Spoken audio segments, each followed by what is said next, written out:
kind of walk us through that last play. What are you reading there? What kind of coverage are you in, and what did you see? So we were in a cover 2, and I was the hook player. And, I just knew that they were hitting us on the seams, so I just knew to pack it in, and the quarterback scrambled out. So I just played off his eyes and made a play. Can you tell us a little bit about those second half adjustments you guys made as a defense? The first half, they were kind of running the ball on us, quarterback run, a lot of stuff. So, a lot of stuff we hadn't really worked. But, we adjusted at halftime and came out and had a whole different mindset, more aggressive attack mindset, playing a lot of man, challenging the receivers, caging the quarterback up. And, we just came out and did a great job in the second half. What is it like to have the game be decided on the defense? They needed a touchdown to win, and you guys needed to make sure that didn't happen. It's pressure, but, it's just what we prepare for. And, honestly, thanks to the coaches and Coach Sweeney pushing the defense and Coach West, responding, to not a great finish last week. Our practice throughout this week was probably one of our most intense weeks of practice. And, it translates to the game, so. What was that feeling like when you got your hands around the ball? I prayed about it, dreamt about it, and I just knew I was going to get a pick today. And, all glory to God, and I just was in the right place at the right time. Thanks to the coaches, made a great call.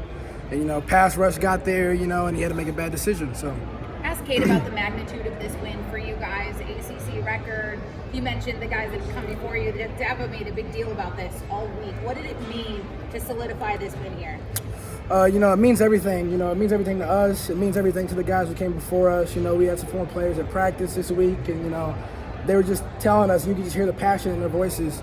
So, this is a streak that's been going on since 2016. I was a freshman in high school, 2016. So, it's just, it's just great. It's like a responsibility that you got to wear, and, you just got to handle business. Second half for Syracuse, 7 drives, 6 punts, 1 interception. Yes. What does that say about the defense? Just, responding to adversity. First half we faced some adversity, and, I feel like we were prepared for that. And we just adjusted at halftime, and everyone bought into the game plan and, went out in the second half, did their job, did it to the best of their ability, won their matchups, and, we just played excellent the second half. When they scored that third touchdown to go up 21-7, KJ Henry came over to the sideline, and he was very passionate. Yeah. What was his message to everybody? I wasn't actually there, but I heard about it, and I just heard that we just got to get on top of our stuff, and everyone just got to have accountability within themselves and stop pointing the finger, at the coach or at your teammate or whatever, and just look in the mirror, and just be your best and not worried about anybody else, and just do your job, and everything else will fall into place. So, Is open date come at a good time? With Notre Dame in 2 weeks? Yeah, a lot of guys are banged up, bruised up. We got some guys out, like Kobe and stuff. Hopefully be able to get some guys back coming into this Notre Dame game. Yeah. Wasn't it you that was in position to make the game-ending play at Lake? Yeah. When Nate intercepted it from you? Yeah, it was actually the same coverage, cover 2. And, quarterback tried to force it in there at the end. And, Nate did a great job sinking and broke up the ball, and I was just there on top. So, yeah. But you were there too. You would have had it if you wouldn't. Yeah, I like to say that. I'm just saying if he's going to take it from you, you got to catch it, Nate. That's all I said. So you're going to take it, you got to catch it. So, yeah. Mickens recently talked about this defense fighting its killer instinct. You mentioned obviously with emphasis on closing this game. Do you feel like you got that today? 100%. Just look at the second half last week, and look at the second half this week. And there's 2 really good offenses. They're both pretty good, but we just handled it a lot better and learned from last week, and practice that way, finish in practice.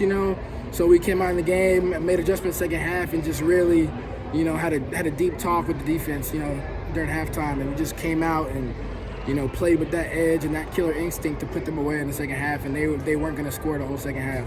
So. Yeah. Syracuse did a whole lot of talking during the week. There was a lot of talking out on the field today. Does that make a difference? Coach Sweeney always says the fire has to be from within, and that just adds fuel to the fire. So, we don't really pay attention to the outside noise a whole lot. We try not to be on our phones Friday, Saturday, and not to just we just don't try to be outside and try to be inside out. And, that was, of course, something that was adding fuel to the fire, just knowing that there were players who were, disrespecting us, doubting us. But we were already motivated. You know, every game's, you know, the biggest game of the year, so we were already motivated for this game.